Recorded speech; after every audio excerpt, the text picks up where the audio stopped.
na semana passada nós não tínhamos a impressa. Então, os slides que eu passei na semana passada, a Cris mandou pro WhatsApp. Se alguém não recebeu, eu vou levar embora o negócio que tinha o WhatsApp dela, mas aí a gente passa para, de alguma forma, o contato. Quem não tiver, vem, fala comigo, eu passo o meu ou dela para mandar, porque a apostila da semana passada, que é essa daqui, ela tem lugares para completar que estavam nos slides. Então, vocês podem dar uma olhadinha no PowerPoint, se quiser completar. E a de hoje, quem não recebeu, ela já foi tirar mais cópias. Mas vamos começar. E antes de começar o assunto de hoje, eu queria só ter uma ideia de quem não estava semana passada e está aqui hoje. Bastante gente. Então eu vou me apresentar. Os outros já estavam, né? Eu vou me apresentar de novo para quem não me conhece. Eu sou Jaqueline. Eu atuo como professora, eu sou pedagoga fora da igreja, né? E eu sirvo no Semear há bastante tempo.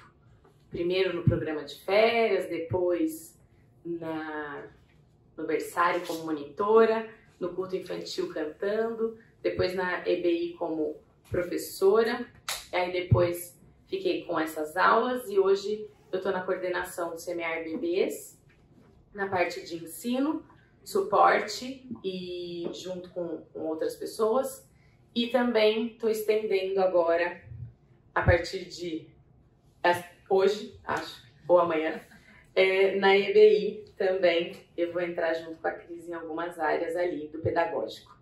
Então, é um privilégio poder dar essa aula e ver quantas pessoas já passaram por esse treinamento e estão atuando, seja aqui, seja em casa com os filhos ou em outros lugares.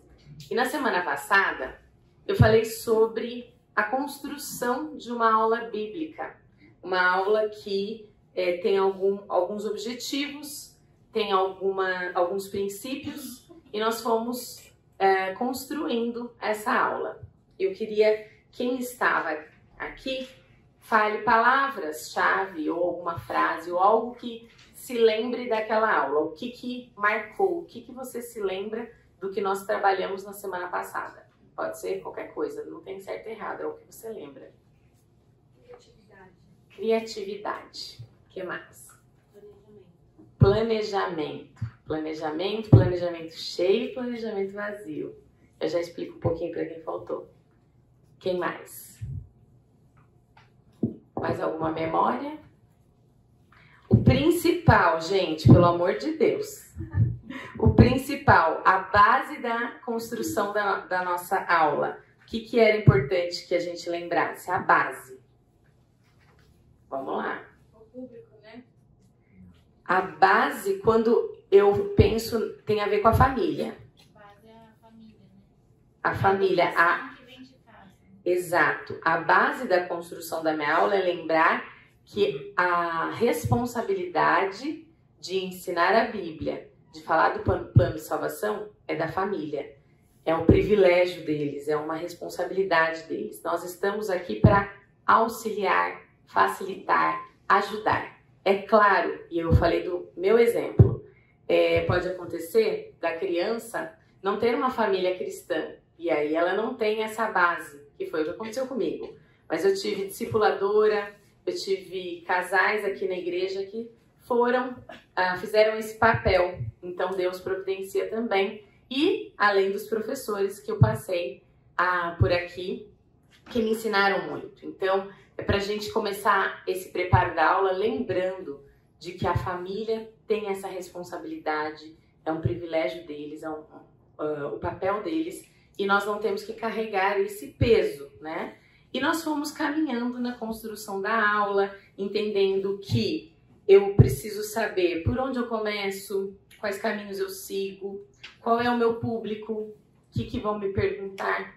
E entendendo sobre o público, eu disse que nós deveríamos entender a questão da faixa etária, quais são as habilidades que eles já têm, quais são as dificuldades, aquilo que eles ainda não sabem. E isso é muito importante. Onde eu vou ensinar, o local que eu vou ensinar, é muito importante entender quais são as tradições, os costumes daquele público, porque a linguagem vai mudar.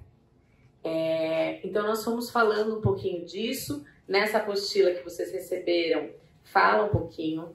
Falamos também sobre a importância de equilibrar a aula, o conceito da história, né? Então aquilo que a história traz, com a aplicação, para que nós não tenhamos só crianças que decorem histórias e elas sabem tudo de cor, tudo da Arca de Noé, da criação, de tudo, mas elas não entendem o que aquilo se aplica na vida delas.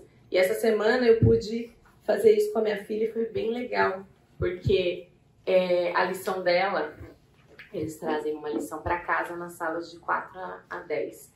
E a lição dela era sobre o Salomão e falando sobre como Deus deu mais do que ele pensou e pediu, que ele pediu sabedoria e ganhou outras coisas. E para ela ficou com uma cara meio de ué, assim, entendi. E eu vi que ficou vago para ela aquilo. E aí eu falei, sabia que isso aconteceu comigo? É? E aí eu tenho uma situação que aconteceu na nossa família e fui detalhando. E ela falou assim, você já contou isso uma vez? Eu falei, mas eu só contei essa parte. Ela, então me conte com mais detalhes. Ela falou exatamente assim. Eu falei, vou contar com mais detalhes. E aí nós sentamos ali na mesa e eu fiquei contando todos os detalhes, que nem o pai dela faz. Quem conhece sabe. E aí ela foi se emocionando. E o olhinho dela foi marejando. E para ela fez sentido aquilo na nossa família. E foi muito legal, porque usamos a história bíblica de que aconteceu com alguém para mostrar que também acontece com a gente, que Deus também pode fazer infinitamente mais do que aquilo que nós imaginamos e pensamos. E para ela fez sentido. Então ali, o professor fez o papel dele na sala, só que tinha continuidade. Então é essa a questão. Então esse equilíbrio do que nós ensinamos da história com a aplicação é muito importante, porque ela tem que entender que aquilo se aplica na vida dela hoje, não só para aquele personagem da Bíblia que já morreu, mas que isso continua, a palavra é viva. Então, eu estou trazendo um resumo do resumo do resumo da semana passada sobre o que nós fizemos e falamos. E pensando sobre a questão de quem é meu público, qual é a idade, quais são as aptidões, quais são as dificuldades, é que nós vamos hoje falar sobre um pouquinho, quase nada, do desenvolvimento infantil. Eu usei para preparar essa aula, ela já é preparada, eu já dou essa aula há bastante tempo, eu usei esses livros e mais alguns que eu não tenho aqui.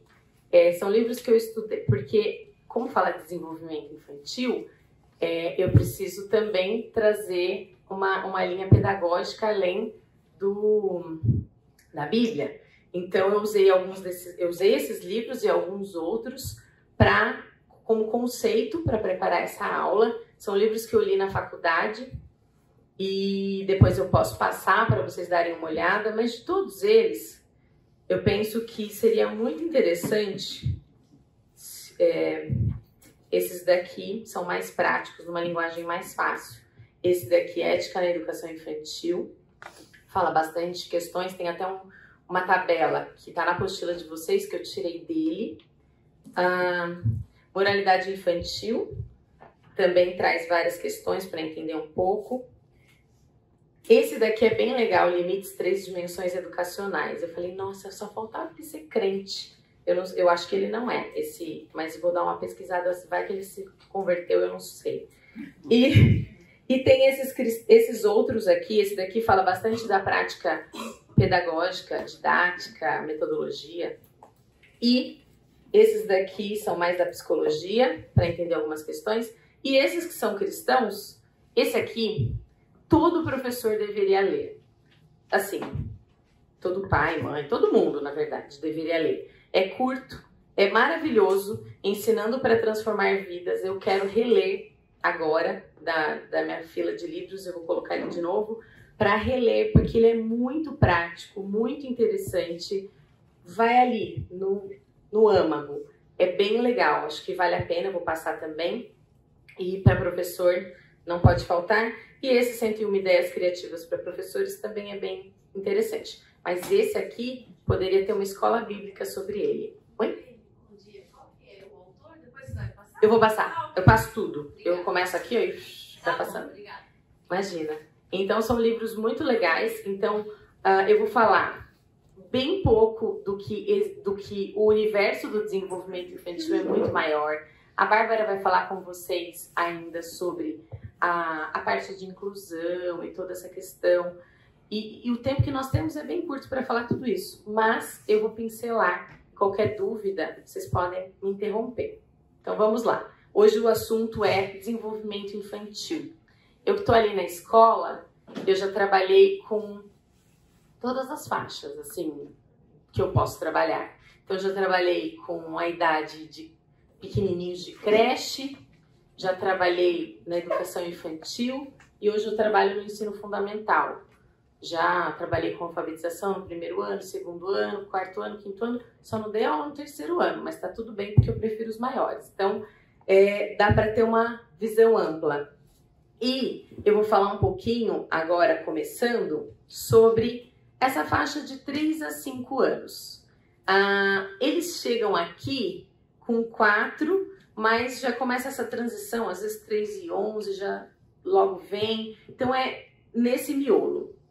É uma idade de muito crescimento, é uma idade da fantasia, que vai se misturando com a realidade. E é muito interessante, é importante você saber isso, porque você pode explorar a parte visual com eles nessa faixa etária, você pode trazer um teatro e o rei, e mostra tudo aquilo, e eles entram na história. É muito interessante. Eu tenho uma filha de 3, uma de 5 e um de 7. E eu vejo nitidamente a diferença. Quando eu falo assim, Bela, cadê o lápis?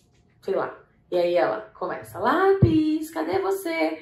E o de 7 já fala, ai, mas o que ela tá falando? Ele não vai aparecer. Já vai mudando tudo isso. Então ela ainda tá nessa fase que ela acha que o lápis vai responder para ela. É essa fase do crescimento acelerado, da fantasia e isso gera uma necessidade de movimento. Eles precisam se movimentar e ela tem uma dificuldade maior, essa criança, de ficar muito tempo parada, só ouvindo. O tempo de atenção ele é mais curto. Então não adianta você chegar e querer contar uma história enorme. Eu vejo, por exemplo, eu estou lendo para eles Crônicas de Nárnia e é totalmente diferente ali a reação de cada um. Eu começo a ler na mesa do almoço ou do café da tarde e aí o Miguel fica ali. A Júlia agora começou a ficar mais, aí chega no final, dependendo de como tá. O livro 4, ele era meio... 4 ou 3? O 3, ele era meio chato, até pra mim. Então, ninguém tava muito aí. Aí o 4, que já ficou legal, a Júlia já começou a ficar. A Bela fica no começo, daqui a pouco ela vai, pega uma boneca, volta, aí ela comenta alguma coisa. Então, o tempo de atenção é bem menor. O Miguel, ele fica. E aí, quando eu termino o capítulo, que é longo, ele fala, lê o outro. Eu falo, não, filho, um capítulo por dia, senão suas irmãs também, daqui a pouco não vai dar. Então, o tempo de atenção, ele vai mudando e ele é mais curto. Quando eu coloco aqui, em média, 10 a 20 minutos, depende do quê? Porque se for para contar uma história, tem que ser até menos do que 10 minutos. É um tempo de atenção assim. E ela vai estar se movimentando dependendo do contexto. Eu já tive alunos que, ali na aula, ele precisava... Um aluno, esse ano, a Jéssica sabe, ele precisava apoiar o pé numa cadeira, nesse negócio assim, na outra, e ficar em pé para prestar atenção, balançando. Aí eu falei, gente, deixa o menino balançar, pelo menos ele está prestando atenção na minha aula. Aí comentei com a mãe dele e tudo, e vai acontecer isso. Eu sabia que ele tinha uma especificidade, alguma coisa ali, ele precisava se movimentar, não era o padrão, porque eu já tô com crianças de 10, mas ali era um outro caso.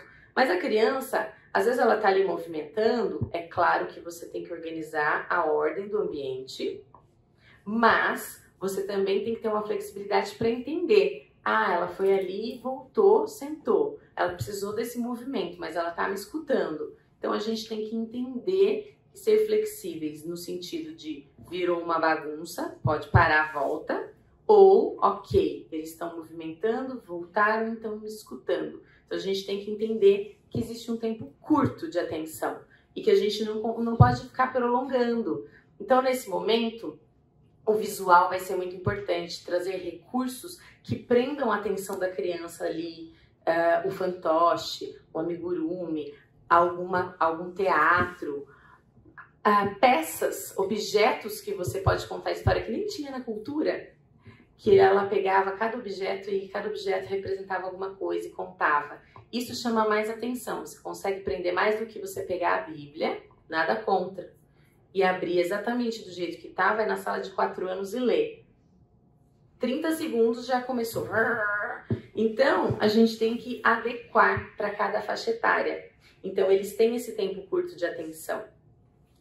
Eles têm também uma grande capacidade de aprendizagem. Então, elas estão ali dentro do ambiente, recebendo aquilo e com uma facilidade muito grande de aprender.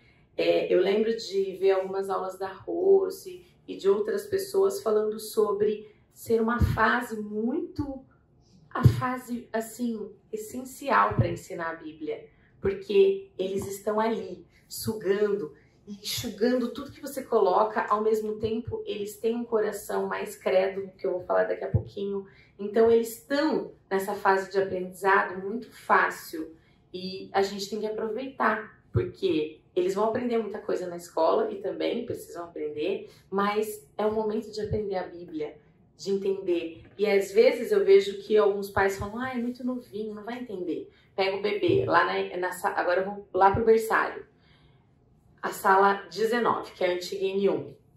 Não tinha história antes. Eu falei, gente, claro que tem que ter história. Não é porque é bebê que não vai ter história. Conta uma história ali, 30 segundos, 1 minuto. Mostra o amigurumi, fala.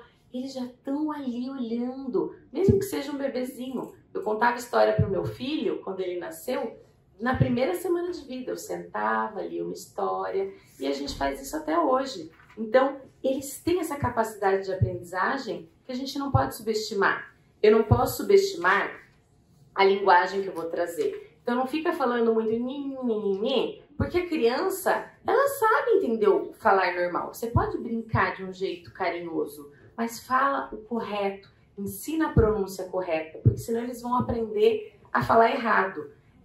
Não deixe de usar palavras difíceis porque a criança é muito pequena. Use a palavra e pega o dicionário e explica o que significa isso. Então, é uma fase de grande capacidade de aprendizagem que a gente precisa aproveitar, explorar. Não subestime aquela criança, porque ela vai entender se você explicar. Ela tem uma dificuldade de compreender conceitos abstratos. Ela está na fase do concreto. Então, por isso eu disse, você vai trazer uma palavra difícil, explica o que significa. Se você só falar a palavra difícil, vai ficar para ela X. Ela não vai entender o que aquilo significa, porque para ela o concreto é a vivência do momento. Então, traga para ela o significado daquilo. Vou dar dois exemplos. Aqui, eu era auxiliar numa escola de educação infantil e a professora chegou e falando com eles tinham 5 anos. Aí ela falou assim, gente, o que é tal coisa fulano? O que significa isso? Aí ele falou, não sei. Ela falou, então chuta. Ele foi lá e deu um chute na canela dela. E aí ela olhou, puxa vida, é literal. Teve uma vez, aí eu fui para uma outra escola, professora do 2º ano. Aí eu falei, gente, eu entrei auxiliar lá, aquela coisa, eu falei, aqui tá a festa do caqui. Aí eles, que festa, professora? Onde tem caqui? Ai, meu Deus do céu. Aí eu respirei, vamos explicar. Gente, quando eu falo assim, significa isso, eu tive que explicar. Então eles são muito concretos, eles são muito literais. Por isso, quando eu vou falar um conceito, por exemplo, para minha filha, de que Deus nos dá infinitamente mais do que tudo que pensamos ou pedimos, ela ficou meio assim, ele ganhou além de sabedoria, ele ganhou essas coisas. Quando eu trago para uma vivência da nossa família e aquilo fica mais palpável, para ela fez sentido. Então é importante a gente trazer isso nessa fase, porque senão eles fica muito vago para eles. E vai ter um momento de transição do concreto para o abstrato. A gente já vai fazendo essa transição aos poucos, mas eles ainda são muito literais. E às vezes parece que eles estão ali desafiando, ou, puxa vida, o menino chutou, será que ele não sabia? Eles são realmente literais. Era uma fase, era um menino muito inocente também, e foi lá e pau, chutou a canela da professora. Ela falou, chuta. Então, existe isso, a gente precisa equilibrar. Essa criança tá com maldade, ou realmente eu deixei numa situação que ela não tinha condições de entender o que eu falei. Então a gente precisa entender um pouco disso e equilibrar as nossas ações. Eles têm uma capacidade imaginativa. A gente fala muito do jogo simbólico e é muito interessante. Na faculdade eu vi que nessa fase onde existe essa imaginação toda, esse jogo simbólico, imagina que o cabo de vassoura vira um cavalo, que a cadeira que eu empurro é um trem. Eu lembro de, nessa fase, eu brincar na minha casa, eu colocava a almofada, eu pegava a tampa da panela e era o meu carro. E para mim era o carro mesmo. É muito legal. Então dá para explorar nessa fase, na hora de contar a história, trazer isso para a capacidade imaginativa da criança. E isso vai impactar, agora pensando na questão da escola, impacta na hora da alfabetização. Nós estudamos algumas coisas na faculdade, tinham algumas pesquisas, as crianças que não brincavam muito, não exploraram tanto esse jogo simbólico, elas tinham dificuldade no período de alfabetização. Então, chega aquela criança que só tem atividades, sai da escola, tem atividade até a noite, chega e dorme, não faz mais nada. Vai para uma coisa, para uma outra. Não tenho nada contra atividades de artes, esportes. O problema é que tem crianças que só fazem isso. E ela não tem tempo de brincar. Chega na fase da alfabetização, ela tem muita dificuldade. Isso é bem nítido. Eu já vi na escola. E isso impacta. Então, essa exploração da capacidade imaginativa, do jogo simbólico, a gente começa ali na escola desde os pequenininhos, do brincar de comidinha, e serve mesmo. Então, tudo isso é legal. E a gente pode aproveitar isso em algumas coisas na nossa aula, de trazer... Eles têm ali o momento do recreio.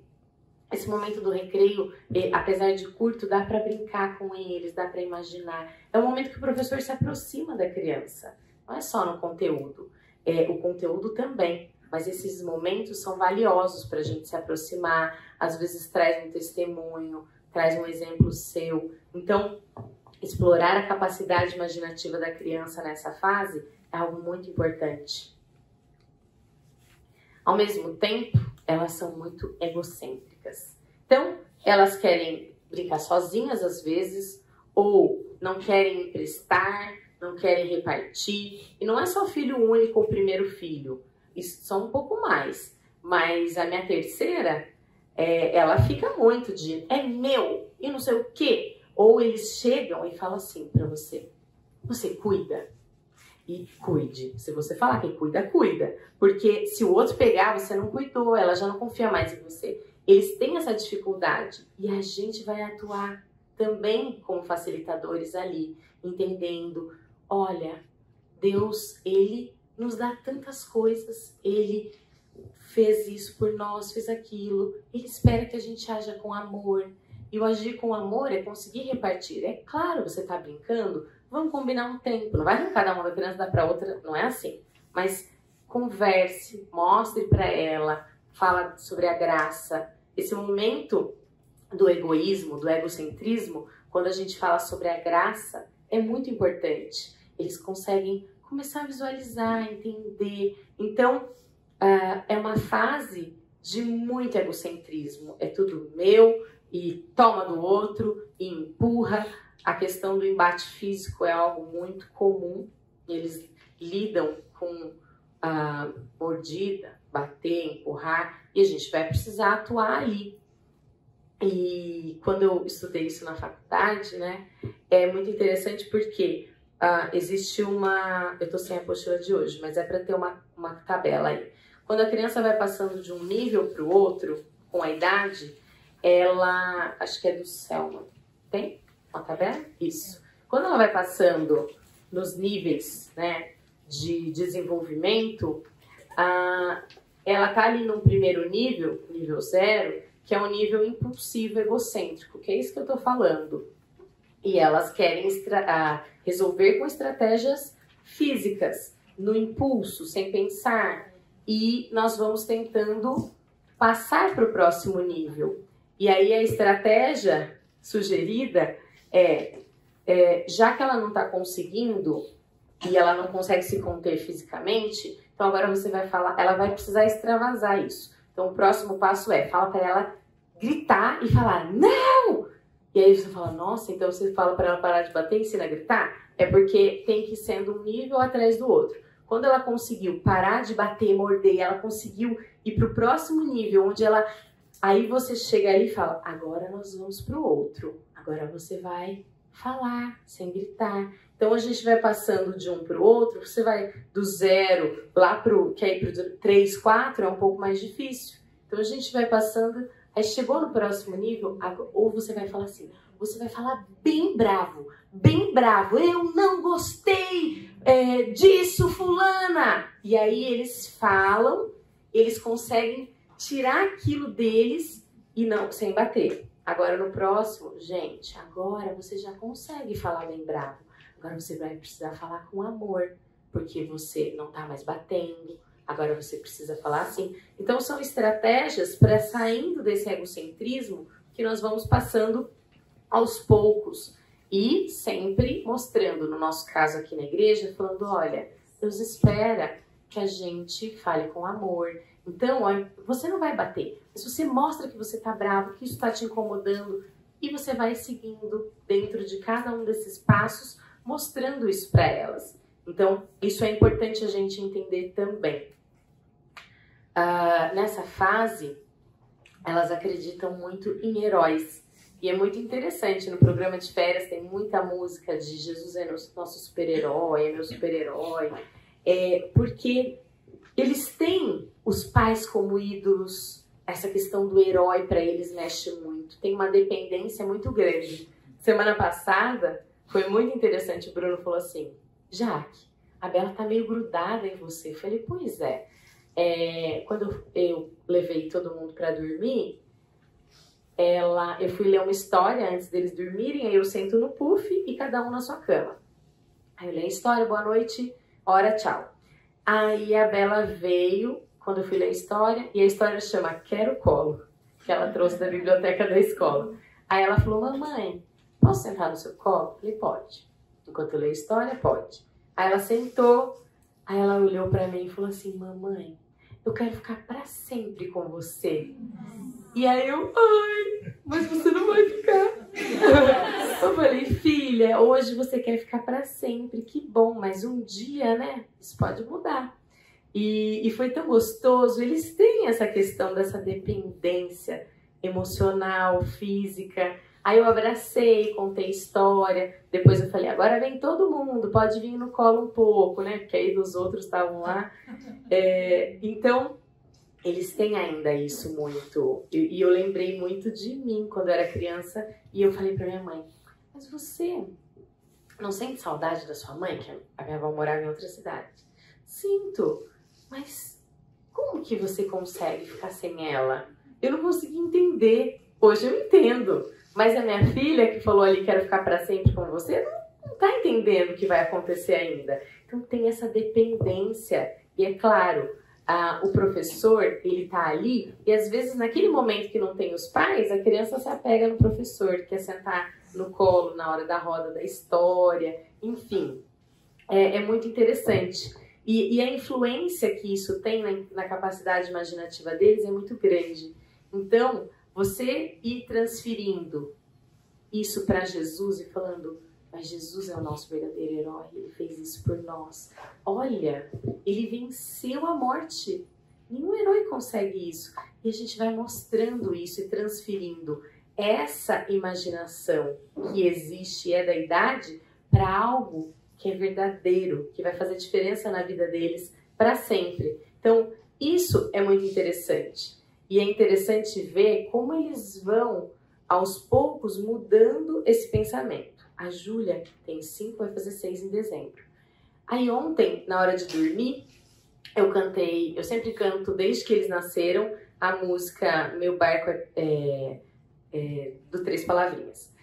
E aí eu cantei para eles, porque o pediatra indicou que a gente fizesse uma música de cada coisa que ia acontecer para a criança se preparando. Então eu canto até hoje. Aí eu cantei e sempre canto e oro e vou embora. Aí a Júlia virou e falou assim: ah, o barco afundar é quando a gente não aceita Jesus e vai pro inferno, né? Aí eu falei: nossa, Júlia, você entendeu isso? Sim. Aí ela: mas com Jesus eu posso alcançar os céus. E eu fiquei tão emocionada, eu falei, porque eles estavam ali de castigo, foi um rolo ontem. E aí, tive que cancelar um monte de coisa, porque eu fui cumprir o que eu prometi. Eu falei, se vocês não pararem e fizerem isso, eu vou cancelar dos amigos brincarem, não sei o quê. Aí eles fizeram, foi um rolo. E aí, terminou, a gente conversou com eles, tudo. Aí quando ela falou isso, eu falei, nossa, ela não tá com raiva, tá tudo bem, né? Eles entenderam, ela ainda entendeu isso da música e eles vão fazendo essa transição de uma fase para outra, que de repente ela entendeu isso. É muito interessante ver como essa transição acontece. Ela já tá conseguindo adquirir algumas coisas do abstrato para aquilo que ela tem de concreto, né? Então a música que ela sempre ouviu, agora ela já está conseguindo compreender mais. Eu vou só fechar essa parte e a gente já vai para o intervalo. Então essa fase é uma fase... Só um minutinho. É uma fase muito importante para a gente plantar a semente. Tornar-se como criança. É uma fase ideal. Eles entendem. Eles são mais crédulos. Eles são mais sinceros, humildes, simples. Eles falam que acreditam sem medo. Se você chega na aula e fala assim, gente, quem aqui já mentiu? Eles falam com a maior alegria, eu! Porque para eles aquilo é verdade. Eles são humildes nesse sentido. Diferente do meu filho de 7, ele já não vai falar com essa alegria toda. Ele já vai ficar meio assim. Mas a Bela, eu já falei isso. E quem aqui já roubou? Eu peguei o potinho da escola e não sei o quê. Então eles são mais crédulos, humildes, simples, sinceros. E, ao mesmo tempo, isso é bom para que eles entendam e admitam que eles são pecadores. Que eles possam confessar os pecados. Isso vem mais internamente. Eles são mais simples nesse sentido, humildes nesse sentido. Não estou falando eles são teimosos, tem um monte de coisa. Mas eu estou dizendo, nessa parte, tem uma humildade que é nesse período. E isso tem que ser muito explorado. Então, trazer o plano de salvação, trazer que nós somos pecadores, mas que tem a graça. Isso tudo, para eles, mexe muito. E é muito importante. Então a gente tem que aproveitar essa fase para plantar na nossa casa com os filhos, que já são avós, para participar disso de alguma forma quando eles vão na sua casa, tios, nós aqui na igreja, com as crianças na sala, isso vai ser muito importante. Então, aproveitem essa fase, não que a outra não dá para fazer, mas essa é uma fase muito especial, de muito alcance, que a gente tem que aproveitar. Na volta, eu vou para a fase de 6 até 8, 9 anos. Vamos para o intervalo. Hoje eu posso fazer um intervalo normal, gente. Não vou pegar vocês antes. Vamos lá.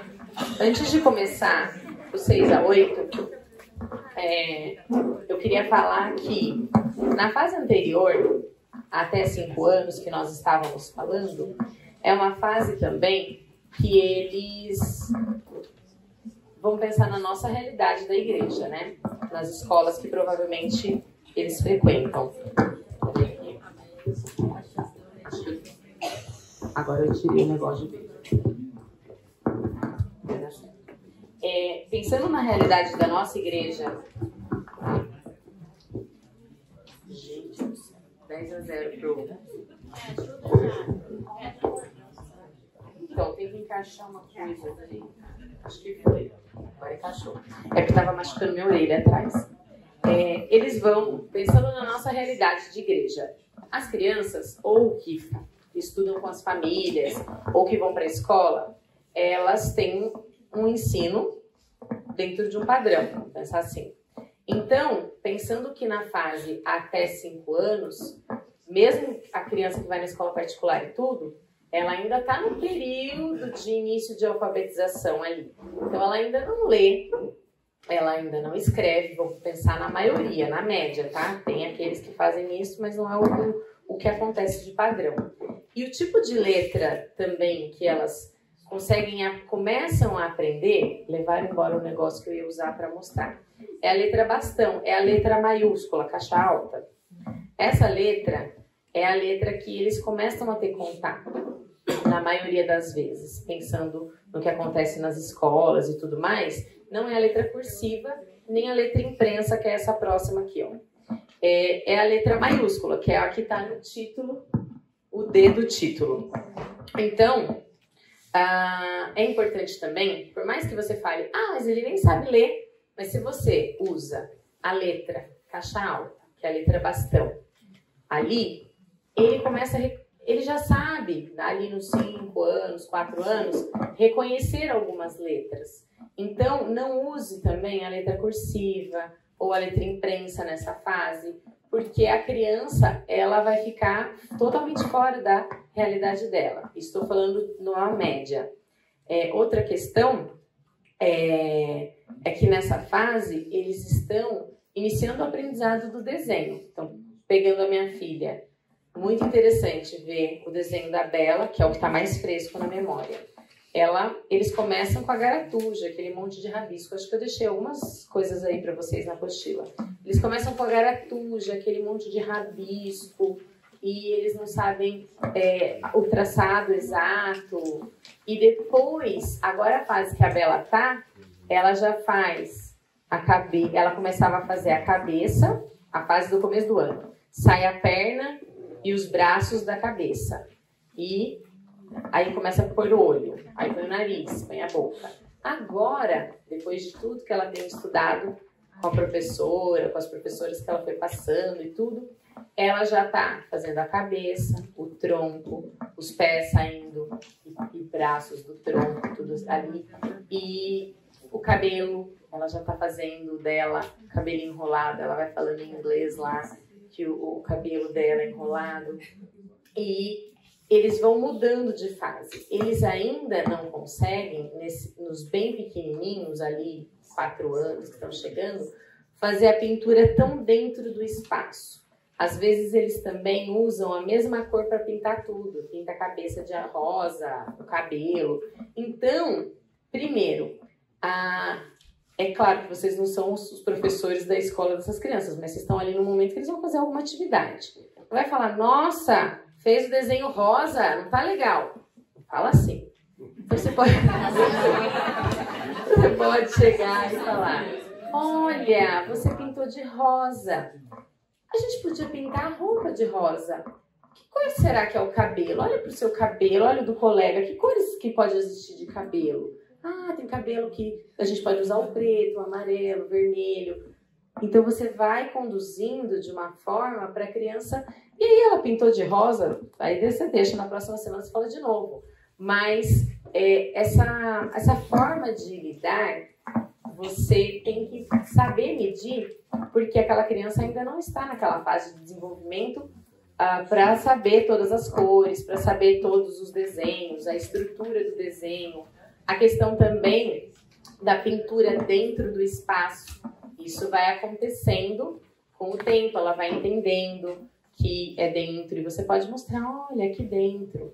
Outra coisa que eu vi muito na faculdade, às vezes nós damos elogios valorativos de, nossa, seu desenho tá lindo. Ponto. O que tá lindo no desenho?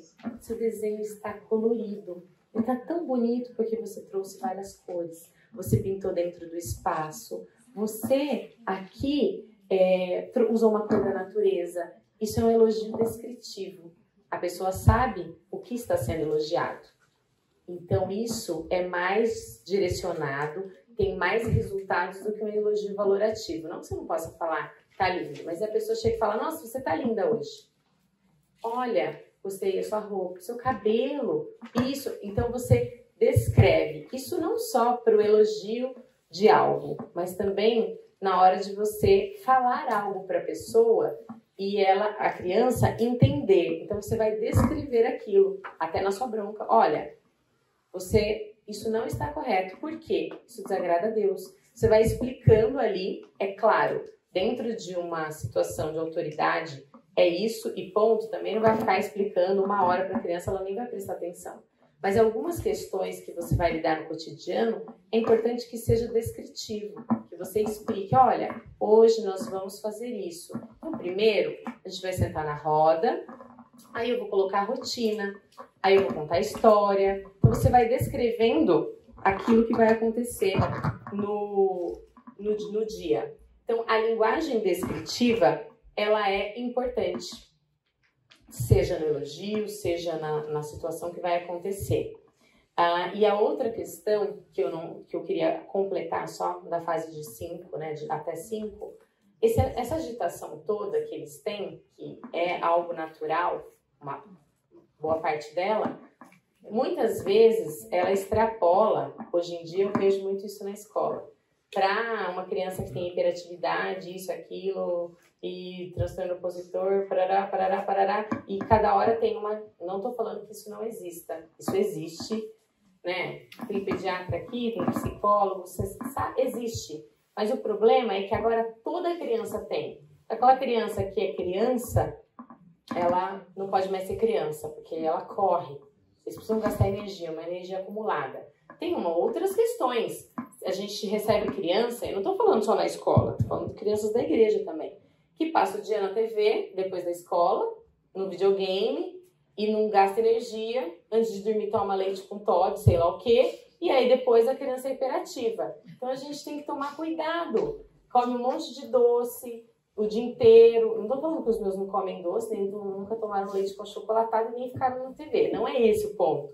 O problema é que acontece isso o tempo todo. E aí essa criança não gasta energia, ela se torna hiperativa. Então a gente também tem que tomar cuidado para entender, ela realmente é assim? Então quais são os procedimentos? A gente vai receber criança assim. Eu tive alunos assim que precisaram de uma medicação e fez diferença para a criança. Mas eu tenho alunos que colocam remédio o tempo todo na criança e ela só está sendo criança. Então, a gente também tem que tomar cuidado com os rótulos, que às vezes a gente coloca mesmo. E criança, ela tem uma agitação maior, principalmente os pequenininhos. Isso vai mudando com o passar do tempo, reduzindo aos poucos, né, essa necessidade toda de movimentação. E agora a gente vai falar um pouco da fase de 6. Eu falei 8 aqui, mas vai até os 9 anos. O 10 vai mudando bastante, eu vou falar um pouquinho no final, sem o slide, mas é uma fase onde, primeiro, 6 anos, pensando na nossa realidade, a criança ela começa o processo oficial de alfabetização. Então, minha filha que tem 5, na escola que ela estuda, eles já começam a trabalhar a alfabetização lá. Mas, eu não espero que ela saia alfabetizada do Kinder 2, que é a série que ela está hoje, que é referente à série antes do primeiro ano. Mas tem famílias que já ficam desesperadas. Eu estou tranquila com isso. Eu sei que é a fase de alfabetização ano que vem, cada coisa no seu tempo. Mas, em geral, ela já começa a ser alfabetizada. Então, ela já vai arriscando a leitura, a escrita. E eu lembro que nessa fase, eu até comentei semana passada, foi quando eu tinha uma criança que já estava ali nesse processo, porque eu estava nessa sala, e ela trazia toda a atividade feita pela família. E aí eu fui lá e mandei um e-mail pela Rose para a família, orientando, falando, olha, então escreve num papel, ele copia, você pode ajudar no desenho, mas deixa ele desenhar do jeito dele. E a família acho que estava preocupada, às vezes o desenho está feio. Não é, a criança tem que desenvolver isso. Então, a gente pode ir trabalhando dentro disso. Eles já têm uma habilidade motora maior, os desenhos já vão ficando mais com todos os traços esperados, a questão da motricidade já vai ficando, né, a motricidade mais fina. Eles já querem mostrar os dotes físicos. Olha o que eu sei fazer. Essa é a frase praxe deles. Olha o que eu sei fazer. Eles querem mostrar o que eles sabem fazer. Seja fisicamente, seja intelectualmente. Eles já têm uma agitação um pouco menor do que a idade anterior. Essa agitação que eu falo de movimento, assim, de para lá, para cá, para lá, para cá. Claro que vão acontecer situações que nem que o meu aluno de 10 anos precisava ficar ali na cadeira balançando. Mas é uma questão específica. Eles já têm uma habilidade linguística maior. Então, é muito legal explorar a leitura. Às vezes você vai pegar um trecho da Bíblia para ler com eles do jeito que tá, aí você explica. Você já não precisa fazer aquela coisa toda, né? Aquele formar aquilo tudo para contar a história. Você já vai trazendo mais pro intelectual. Você vai tirando um pouco do lúdico aos poucos. O lúdico continua, é importante, mas você consegue ir fazendo essa migração. Isso é legal. Eles gostam muito de falar. Então, eu tenho um costume de contar história nas minhas aulas na escola. E aí, às vezes eu vou falar de um assunto e aí eu começo o assunto contando uma história da minha vida, alguma coisa assim, para introduzir aquele assunto. Ou no meio da aula eu lembro de alguma coisa e conto, para dar uma descontraída, porque eles ficam 5 horas lá sentados, é um pouco cansativo. Então, eu faço isso. E aí todo mundo quer falar. Nossa, é um tal de levantar a mão. Aí você tem que saber do seu tempo. Então, por exemplo, tem momentos que eu ouço todo mundo. Tem horas que eu falo uma história por aluno, que aí de uma história ele conta outra. Tem horas que eu falo, só vou ouvir dúvidas. Causos, eu ouço, quando acabar a aula vocês vêm me contar os causos. Então a gente vai equilibrando isso. E eles querem muito falar. E vai acontecer aquela história de falar uma coisa aleatória, principalmente os menores. Aqui eles até vão trazer histórias que têm a ver com o contexto. Mas são histórias longas, às vezes vai pegar só a aula inteira para contar a história de um.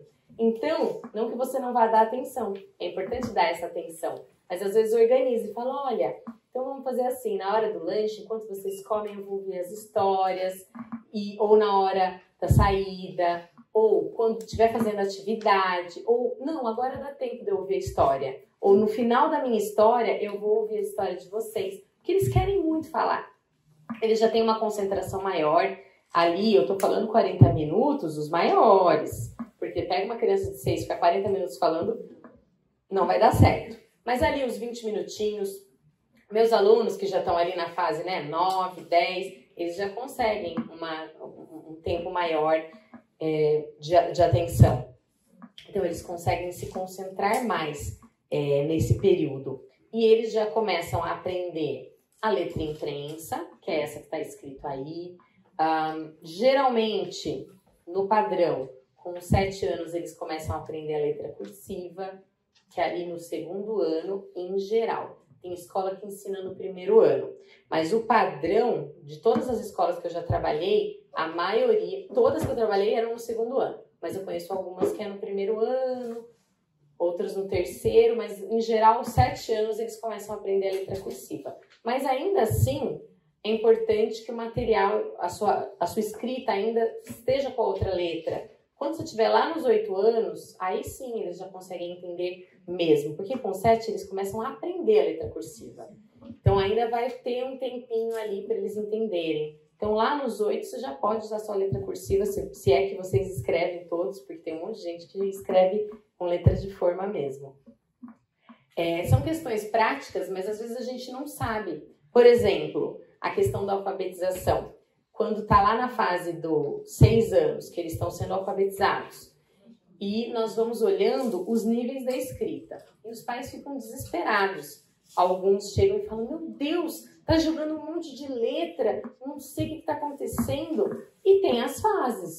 O pré-silábico, silábico sem valor sonoro. O pré-silábico, ele vai misturando um monte de coisa, letra, às vezes mistura número. Aí quando chega o silábico sem valor sonoro, por exemplo, ele vai escrever vaca. Aí ele sabe que vaca são 2 sílabas. Então ele vai colocar uma letra para cada sílaba sem o som. Então, por exemplo, vaca, ele vai colocar L, W. Mas tem, a referência é para aquela quantidade de sílabas. Aí chega o silábico com o valor sonoro. E ele vai colocar, geralmente, ele vai usar as vogais. Tem aqueles que estão mais avançados que usam a consoante. Então, ele vai colocar AA, ou VA, ou VC, ou AC, enfim. Esse já está começando a entender o som. E aí vai passando de uma fase para outra até chegar no alfabético, que não é o ortográfico. Ele pode escrever casa com K ou com Z. Ele é alfabético, mas ele não é ortográfico. O ortográfico é lá para frente, joga para as outras professoras. A partir do segundo ano, a gente começa a trabalhar bastante a ortografia. Mas no primeiro ano, tudo bem. É claro, a professora corrige. No caso da escola que eu trabalho, nós temos que corrigir e mostrar, olha, casa, muito bem, tem um som de Z, mas é com S. Mas se a criança for para o segundo ano escrevendo casa com Z, não é um problema, um pânico. Chegando lá, eles começam a aprender as regras ortográficas. Então, alfabético é uma coisa, ortográfico é outra. E tem aluno até no quinto, ensino médio, que não vai ter toda essa ortografia, que aí é uma outra história. Mas, oi? Até hoje tem, né? Então, Até os dias de hoje. Falei sobre forma, né? Meu filho tem 6. E ele já tá, fala até, é o que você falou, a gente tem que segurar um pouco, eu tô tranquila, porque ele tá caminhando, embora ele tá sendo alfabetizado. sim. Ele tá no pré, ele vai pro primeiro ano que vem. Primeira série. E a questão, assim, por exemplo, fala da linha, né? As letras, porque a gente vai subindo, né? Vai. Eles vão, isso acontece. Acontece. Sim. Até o 7. Porque eles, primeiro, por exemplo, eles estão preocupados com aquilo. Aí eles esquecem do resto. Então, eles estão preocupados em escrever a letra. Aí a linha, o que é a linha? Aí depois, ok, eu tenho a linha. Quando chega no aprendizado da letra cursiva, por exemplo, eu já trabalhei no segundo ano. É outro desespero. Cada fase tem um desespero dos pais. Todas elas os pais se desesperam.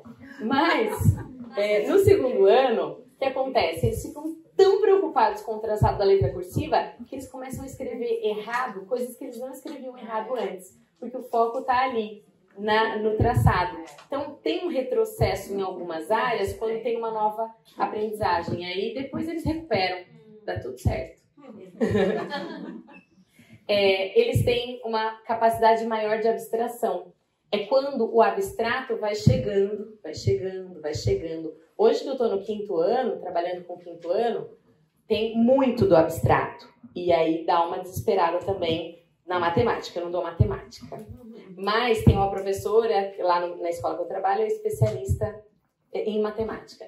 E foi um desespero no primeiro semestre, porque vai muito pro abstrato. Muito. E os pais ficam preocupados. Nossa, meu filho não sabe mais matemática. Meu Deus do céu, ele sabia, ele era ótimo. Então, ano passado, com a professora fulana. Não é a professora fulana. Eu já dei matemática no quinto ano antes e dava a mesma zica de todas.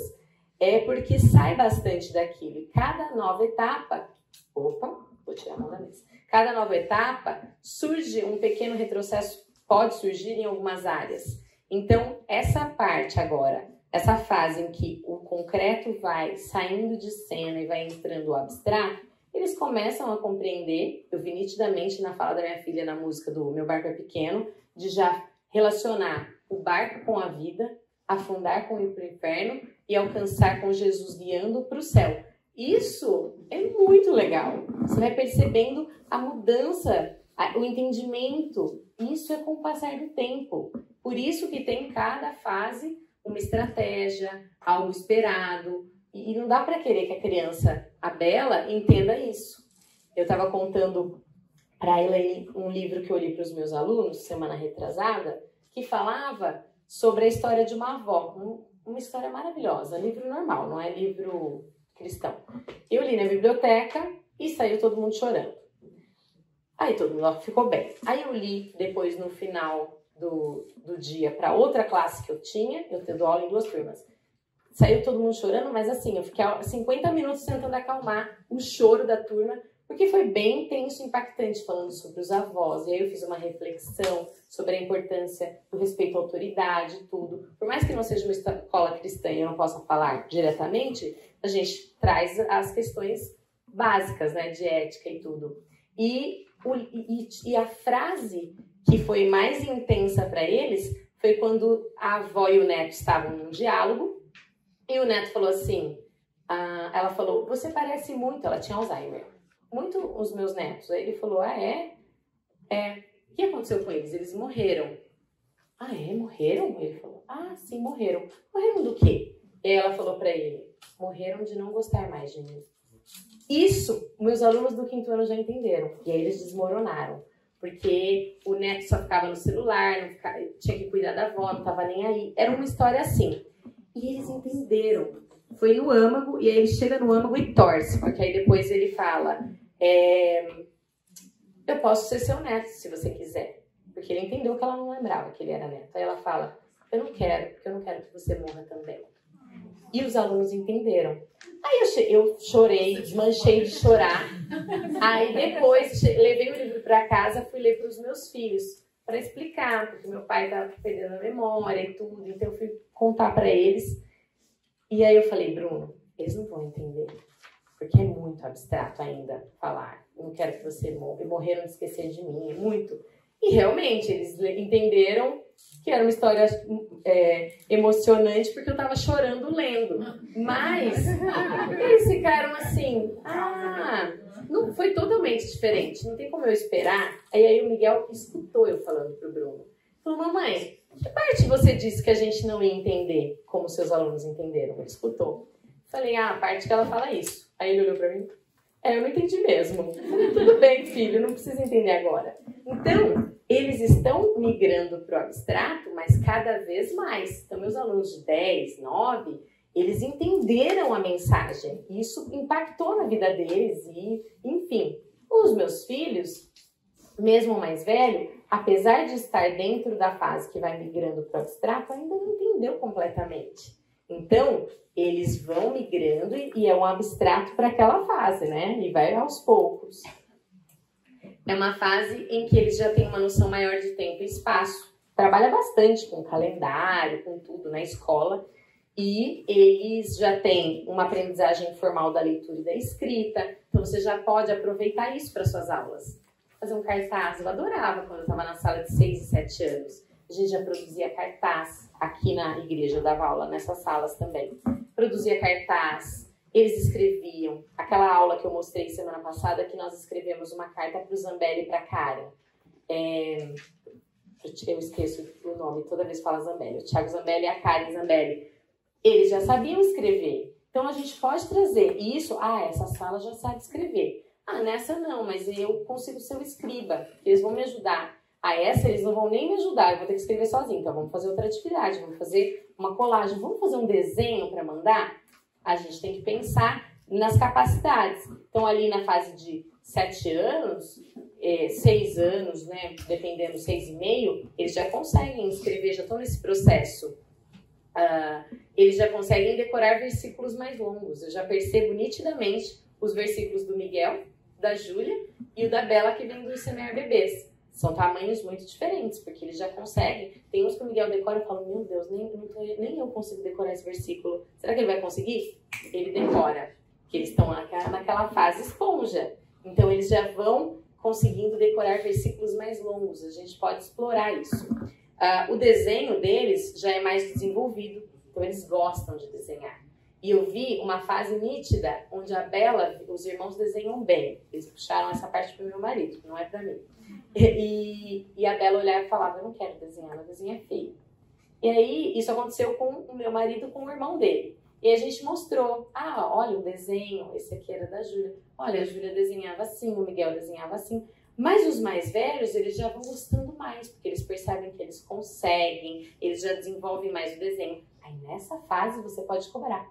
Eu sei que você consegue fazer um desenho melhor que esse. Por exemplo, essa semana que o meu aluno fez um desenho, um dos alunos que mais desenham na minha sala chegou com um desenho Miguel. Me mostrou, eu falei, fulano, pode voltar para outra folha. Não, professora, sim, pode voltar, você desenha muito melhor que isso, tá com pressa.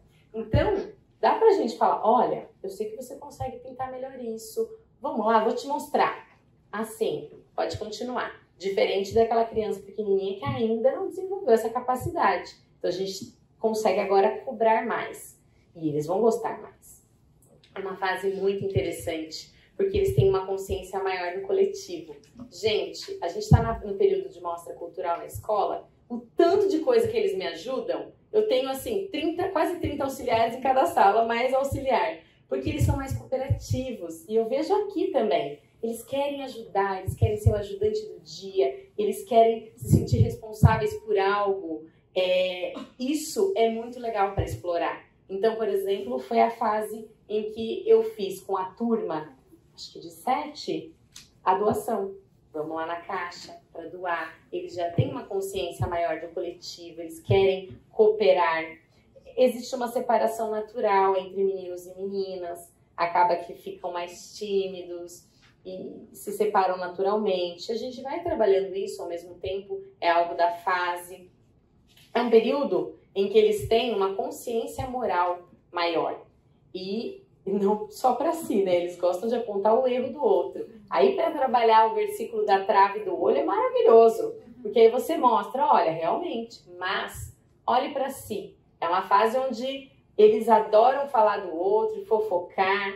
Isso, Deus não se agrada disso. Você conseguiu ajudar? Você falou com fulano antes? Você explicou que não seria legal? Você pode pedir ajuda do adulto, mas antes, fala com o seu amigo, mostra para ele, oferece ajuda. Então isso é importante a gente também entender, porque eles vão querer super apontar o erro do outro. Aí, dependendo da nossa reação, ou isso vai ser reforçado, ou a gente vai reforçar aquilo que é importante.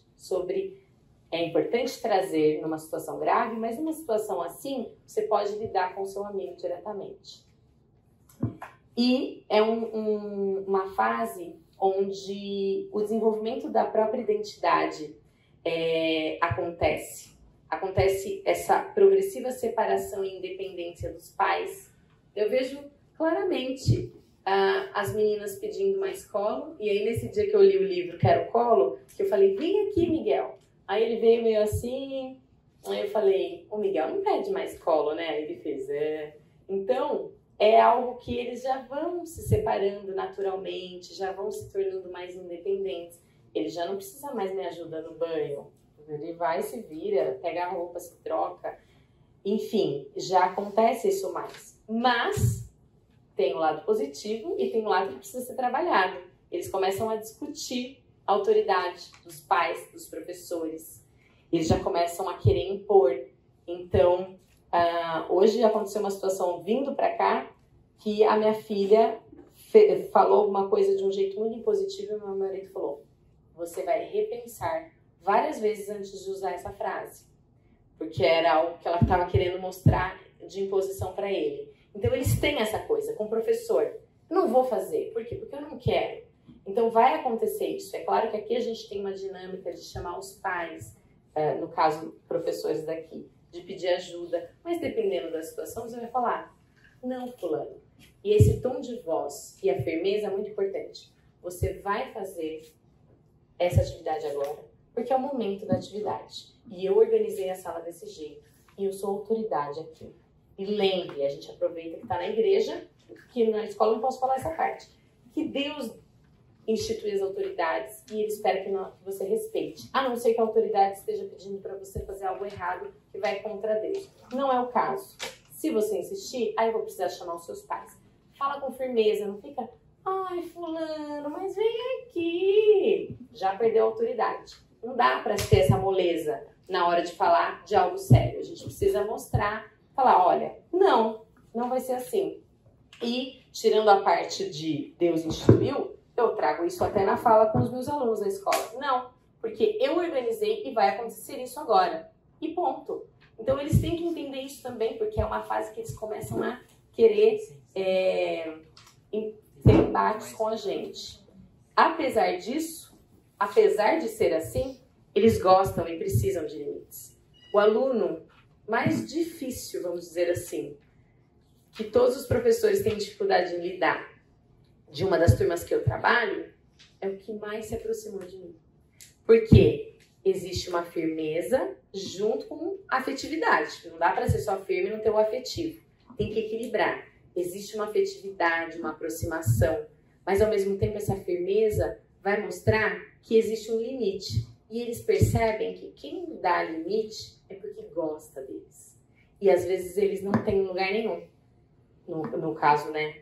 Então, que eu tô comentando. E aí ele viu ali, puxa, mas ela tá fazendo isso, tá se importando comigo.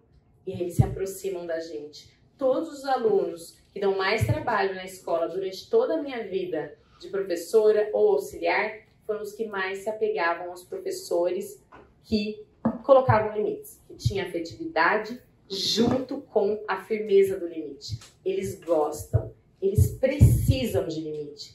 Eles estão agora num momento, a gente está numa fase que o limite é algo pejorativo em alguns lugares, é visto como opressão ou qualquer outra coisa. Mas o limite é essencial para eles. Deus coloca limites para nós. Então, a gente precisa trazer isso claramente e mostrar, olha, sim, eu entendo o que você está falando, mas vai ser assim. Então, por exemplo, na situação de ontem que deu o choro lá em casa, depois da situação, porque no momento eu falei com muita raiva, não vai porque eu falei, barará. Aí depois eu chamei e falei, olha, eu, naquela hora, estava falando algo que é certo, eu cumprindo o que eu prometi, mas eu não falei com amor, eu falei com raiva. Aí a minha filha falou assim, a do meio, Deus deixa você falar com raiva? Aí eu falei, não, nem os pais podem falar com raiva. Por isso eu sou uma pecadora que preciso do perdão de Deus. E eu já pedi perdão para ele e agora eu vim te pedir perdão. E vou pedir perdão para todos vocês. Mas a consequência vai continuar existindo. Eu falei da forma errada, mas o que eu estou fazendo é importante para vocês entenderem que não é para fazer de novo quando eu falar que não é para fazer. E eu vou cumprir o que eu prometi. Então, se a gente erra, a gente retoma com humildade, fala com a criança. Mas tem que ter essa firmeza junto com a afetividade para colocar um limite que muitos não têm mais. E aí eles ficam perdidos. Perdidos numa rotina. Oi, Cris. Só um comentário. A Rose Fonseca falou sobre isso na EBD da semana passada, porque ela falou para pais. E ela falou assim, a consequência da falta de limites na infância são adultos inseguros que não sabem tomar decisões depois. É verdade. Eu achei muito interessante. E recomendo que vocês ouçam a EBD da semana passada, da Rose do Vale. É verdade. Muito Foi mesmo. E é isso, eles precisam de limites, eles precisam de rotina, eles precisam ouvir não. E aí hoje não pode falar não porque não sei o que lá da linha tal. Não pode fazer não sei o que porque a linha tal não fala não sei o que. Só que a nossa linha é a Bíblia, né? Apesar de ter várias linhas pedagógicas, apesar de ter lido 1000 livros na faculdade, tem coisa ali que eu fecho o olho e falo, isso não. Isso sim. Tem muita coisa boa nesses livros, tanto que eu usei muito para preparar essa aula. Mas tem coisa ali que tem que ter um filtro do que é que eu posso usar, que não vai contra o que a Bíblia fala. Então a Bíblia é a palavra de Deus e tudo que está escrito nela é verdade. Os professores do Semear Bebês usam isso toda aula. E a gente tem que ter isso na nossa cabeça. Tudo que está ali é verdade. Ela vai instruir para como lidar com essas crianças. São para essas crianças que nós vamos ensinar a Bíblia. A criança que eu acho que é hiperativa e não é, a que eu acho que é e é, a que eu não sei o que é e também não vou saber, a que tem autoridade, a que a família não dá autoridade, a que tem limite não tem limite, a que tem rotina e não tem rotina. Aqui, muitos perfis. E pode ser que eu não dê aqui, pode ser que eu faça isso num lugar onde tem crianças extremamente carentes que não têm família, que não têm respaldo, e que a referência vai ser eu. São essas crianças que a gente vai lidar, ou da nossa realidade da igreja, ou os nossos filhos, que aí você tem uma autonomia maior, ou de instituições, de missões que você vai fazer, que vão ter realidades diferentes. Então, primeiro, entenda a realidade daquela criança, entenda o contexto social, entenda a idade dela e o que ela tem de aptidão. Entenda as dificuldades. Se aproxime dessa criança. Escute os temores, os sonhos. Porque quando a gente se aproxima e tem essa relação de afetividade, eles confiam na gente. Quando eles confiam, é muito diferente. Eu vejo a diferença que tem a turma quando confia em mim e se aproxima, que no caso eu tô com essa turma na escola há 2 anos, do que quando eu entrei, que eles nem me conheciam. Aí fica aquele primeiro bimestre, todo mundo ressabiado, não sabe quem eu sou, o que eu faço. Quando eu me aproximo, eu tenho uma outra autoridade no olhar deles. E isso vai fazer muita diferença. E aqui é a mesma coisa. Você fica 1h30 com a criança, no caso da IBI, no caso do Semear Bebês, meia hora, 40 minutos, mas se aproxime dessa criança ali, escute, mostre amor e firmeza, coloque limites, mas ao mesmo tempo acolhe. Esse equilíbrio é muito importante.